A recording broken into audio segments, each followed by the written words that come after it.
The Aswang. The shadow among us. In the heart of the Philippine Islands lies a tale that has never died. It is whispered in villages at night, told by firelight, and feared even in daylight. It is the story of a creature that looks like us, lives among us, and yet hungers for what we hold most dear. This is the story of the Aswang, the most feared being in Philippine folklore. The word Aswang comes from the Visayan tongue, meaning monster, demon, or spirit of the night. But the Aswang is not just one creature. It is a name for many things: ghouls that feast on corpses, witches that curse their neighbors, shapeshifters that stalk the night, and vampires that drink not just blood but life itself. Long before Spain came to the islands, stories of the Aswang already existed. To early Filipinos, it explained sudden deaths, miscarriages, wasting sicknesses, and the strange sounds in the night. When a mother lost her unborn child, when a farmer wasted away without reason, the Aswang was blamed. Later, colonizers would seize upon these stories, calling rebel villages dens of Aswangs, feeding the legend further. But the truth is simpler: the Aswang was born out of fear of what could not be explained, and it survived because that fear never went away. Where do Aswangs live? Not in castles. Not in caves. But in the house next door. Legends place them in Capais, in Antique, in Iloilo, and across the Visayas. In Mindanao, too, their stories persist. The Aswang blends into the barangay, working as a vendor, a farmer, or a quiet neighbor. By day, they are weak, pale, withdrawn. By night, they vanish, and the hunt begins. Some say they prefer homes near forests, swamps, or rivers. Secluded places where their cries can vanish into the night air. But their true dwelling is more frightening. The Aswang hides in plain sight, inside the very fabric of community life. The Aswang is a shapeshifter. By day, it is human. Often sickly, quiet, even friendly. But once darkness falls, its body changes. Its nails grow long and sharp, its eyes glow red. Some sprout wings like giant bats. Others turn into dogs, pigs, or birds. A common form is the tik-tik, a bird whose cry deceives, sounding far when danger is near. Still others take the form of ghouls, feasting on corpses. The Aswang's greatest horror is this: it looks like us until it doesn't. It is family until it reveals it is predator.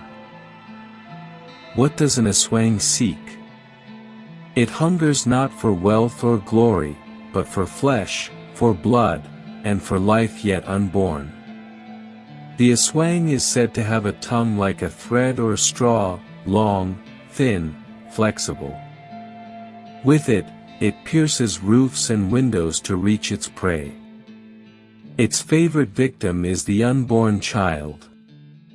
Pregnant women were told to stay indoors at night, lest the Aswang slither in and drink the life from their wombs. But it does not stop there. It feasts on livers, on hearts, on the warm flesh of the living.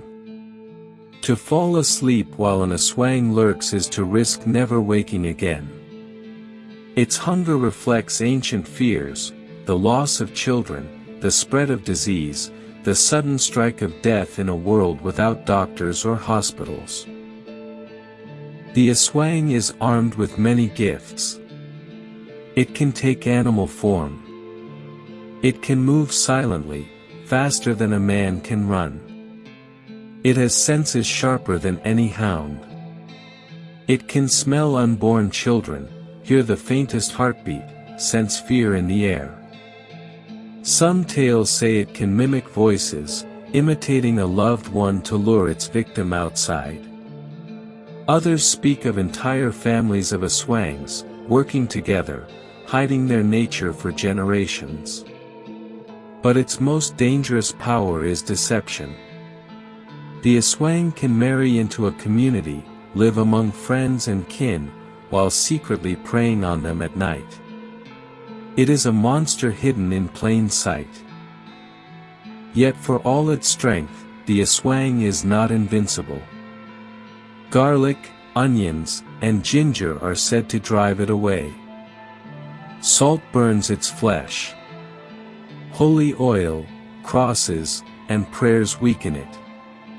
The light of dawn strips it of its power. Weapons, too, can harm it. A bolo, blessed by prayer, can cut it down. A spear plunged into its heart may end its hunger. There are signs to detect one. Look into its eyes. If your reflection is upside down, you face an Aswang. Drop oil into water. If it bubbles, the monster is near. And trust the animals, for dogs, cats, and roosters are said to sense what men cannot. Why has the Aswang endured? Because it is more than a monster. It is a mirror of fear. It is the fear of betrayal, that the neighbor you trust might be your enemy. It is the fear of disease, that wasting sickness has no cure. It is the fear of death in childbirth, when mothers and infants were so often lost. The Aswang enforces rules: stay home at night, protect the pregnant, respect the bonds of kinship. In this way, it served as both terror and teacher. Spanish colonizers, too, shaped the myth. They spread fear of Aswangs in villages that resisted them, deepening suspicion and division among the people. In this way, the Aswang became not just folklore, but a tool of power. Even now, the Aswang remains. In festivals, in films, in stories told in whispers. It is the Philippines' most enduring myth, for it speaks to the deepest human fears: fear of the dark, fear of the unknown, and fear that the true monster hides among us. The Aswang is not gone. It walks still in the stories told to children, in the warnings whispered to the pregnant, in the laughter of those who claim not to believe, yet still glance over their shoulder at night. For the Aswang was never just a monster in the dark. It is the darkness itself, the face of fear that changes, yet never disappears. And perhaps, when the wind howls outside, when the dogs bark at nothing, when you feel eyes upon you in the night, you may wonder if the Aswang has come for you, too.